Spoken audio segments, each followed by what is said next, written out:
প্রিয় শিক্ষার্থী, ইংরেজি প্রথম পত্রের একটি সহজ টপিক ইনফরমেশন ট্রান্সফার।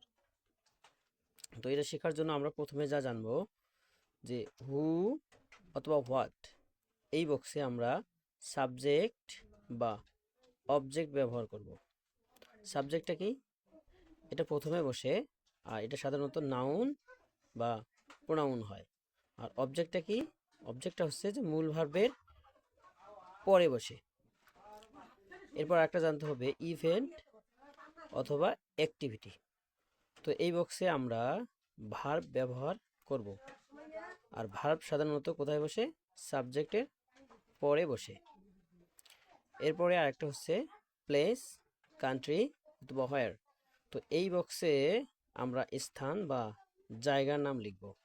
তবে মনে রাখতে হবে যে স্থান বা জায়গার নামের পূর্বে একটা প্রিপজিশন বসে, আর এটা সাধারণত প্যাসেজে জায়গার পূর্বেই এই প্রিপজিশনটা দেয়া থাকে।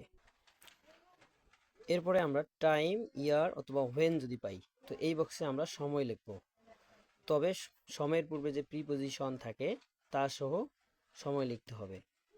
আমরা স্যাম্পল কোশ্চিন দেখে একটা এই কাজী নজরুল ইসলাম সম্পর্কে একটা প্যাসেজ এখানে দেখব, আর এটা থেকে আমরা উত্তর করব প্র্যাকটিক্যাল। দেখো, আমাদের হু এবং হোয়াট একটা বক্স, এইটা হচ্ছে একটা হচ্ছে ইভেন্ট, অথবা আমরা এখানে অ্যাক্টিভিটিও থাকতে পারে, এইটা একটা। এরপর হচ্ছে ইয়ার, টাইম, হোয়েন। তো তিনটা যে কোনো একটা থাকলে এখানে সময় বসবে, এটা একটা। এবং শেষে একটা আছে কি প্লেস অথবা হোয়ার অথবা কান্ট্রি, যেটাই থাক না কেন এখানে বসবে। এখন আমরা প্রথমে শিখছিলাম যে হু অথবা হোয়াট এই বক্সে আমরা সাধারণত কি বসাবো? সাবজেক্ট বসাবো। কি বসাবো? সাবজেক্ট অথবা অবজেক্ট। তাহলে এটা করার জন্য আমাকে মনে রাখতে হবে এইটা হচ্ছে একটা লাইন, পুরোটা একটা লাইন। এই লাইনটা আমার খুঁজতে হবে যে এই ওয়ার্ডটা প্যাসেজের কোথায় আছে। ঠিক আছে, তাহলে আমরা এখন খুঁজবো ওয়াজ বোর্ন অন 24 মে 1899 প্যাসেজে কোথায় আছে। তো আমরা পাইছি এখানে যে ওয়াজ বোর্ন এবং সময় পেয়েছি, এই দুটো পেয়েছি। তাহলে এখানে আমরা খুঁজে নিচ্ছি সাবজেক্ট হচ্ছে আমার এইটা। আমরা জানি এখানে কি বসে? সাবজেক্ট বসে। তো আমরা ওখানে সাবজেক্ট কি পাইছিলাম? হি পাইছিলাম। তাহলে আমরা এখানে লিখে দেব হি। এবং এই বরাবর আমাদের শেষে কোথায় ফাঁকা? প্লেসের জায়গায়। প্লেসে কি হয়? প্লেসে স্থান হয়। তাহলে আমরা এখন স্থান খুঁজে বের করব ওই লাইনের ভিতরে। এখন কোথায় স্থান? হচ্ছে হি ওয়াজ বোর্ন এইখানে, এখানে, এই যেখানে আছে চুরুলিয়া, বর্ধমান। তার মানে এর আগে যে প্রিপজিশন আছে এটা সহ আমাকে এটা প্লেসের জায়গায় লিখতে হবে। এই যে আমরা লিখে দিছি ইন চুরুলিয়া, বর্ধমান। এরপরে আমরা 2 নম্বর গেল, এরপরে আমরা যাবো 3 নম্বর। 3 নম্বরে আমরা সাবজেক্ট হি আছে এবং এখানে ইন মানে একটা সময় দেয়া আছে। তাহলে আমাদের ইভেন্টের জায়গায় কি বসে? ভার্ব বসে। তাহলে আমাকে প্যাসেজ থেকে এইটা খুঁজে বের করতে হবে। এইটা যেখানে আছে ওই বরাবর যে সাবজেক্ট এইটা, আর এখানে হচ্ছে ভার্ব। তাহলে আমাদের ভার্ব খুঁজে বের করতে হবে। তো আমরা এখন প্যাসেজে খুশি। প্যাসেজে সময় হলো এই যে এইটা 1917।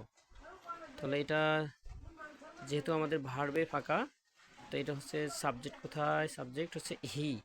তো হি এর পরে আমরা জানি সাধারণত কি থাকে? ভার্ব থাকে। তাহলে এই ভার্বটা এখানে বসবে,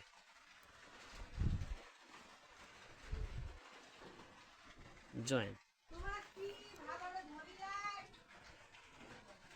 এরপরে আমরা খুঁজবো 4 নম্বর। আমরা জানি 4 নম্বর হু অথবা হোয়াট বক্সে, তার মানে এখানে অবশ্যই কি বসবে? সাবজেক্ট।